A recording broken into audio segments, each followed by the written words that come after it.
We are back this week with another segment of Healthy, Thriving Families in Two Homes. Stephanie Dobson, of course, is back with us. Stephanie is a lawyer and mediator with Henke Divorce Law and Mediation here in Lloydminster. And Stephanie, last week we started talking about child support. So much to dive into with this. And so one of the things you mentioned last week was calculating extras when it comes to child support. So can you talk about what some of those extras are? Sure, and I'm just going to give a little reminder in case anyone didn't see last week. So just to remind you, child support is broken into two different sections. So we've got the base support, which is intended for food, clothing, and shelter. And then we've got the extras, and the extras is what we're going to be talking about today. People call them the Section 7 expenses, and that's because it's relating to Section 7 of the child support guidelines.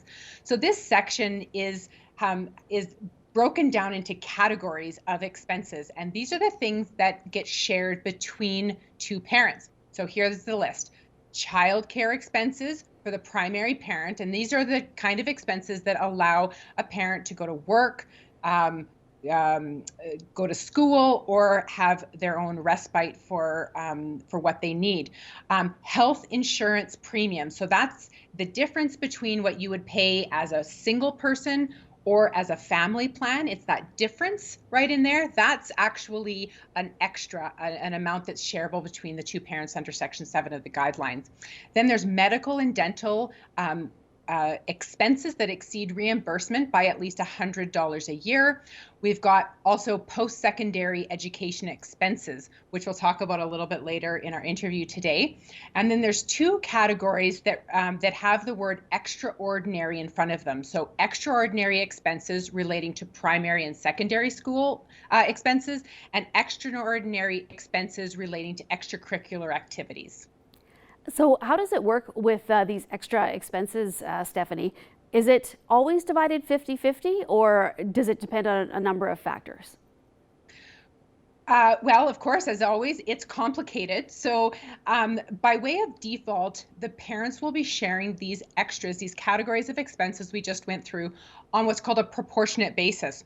And so if you can't agree otherwise, you share this proportionately. So that means that if one parent is earning $70,000 a year and the other parent is earning $30,000 a year, then you share these expenses. One parent pays 70% and the other parent pays 30%.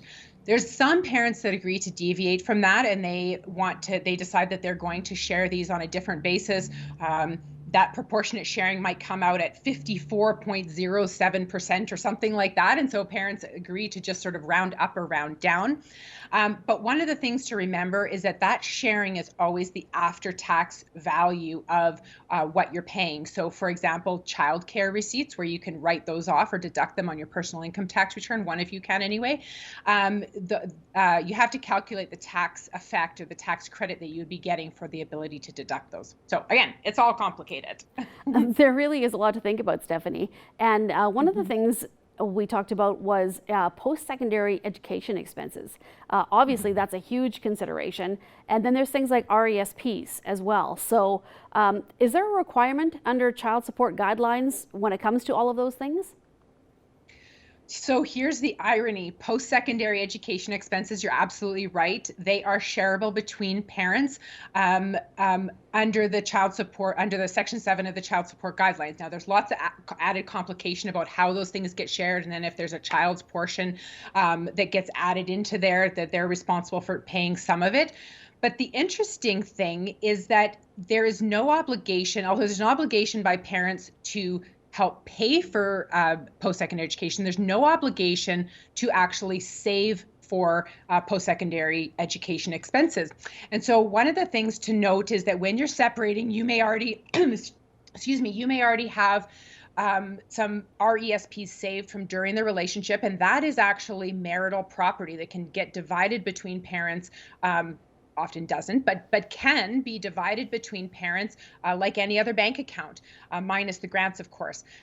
Having said that, anything that's done post-separation, it's really important to make sure that you either have the same idea of the kinds of contributions that you're going to make to that RESP account, or you set up your own savings, whether it's an RESP or otherwise, to make sure that your contributions will go towards your portion of those post-secondary education expenses.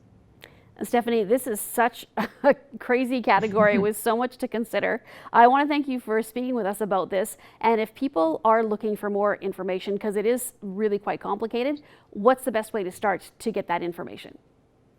Sure, you can have a look at our website at henkadivorce.ca or give our office a call, 780-875-2234, and we can see how we can best help you. All right, thank you so much, Stephanie, and we'll chat again next week. Thanks, Stacey.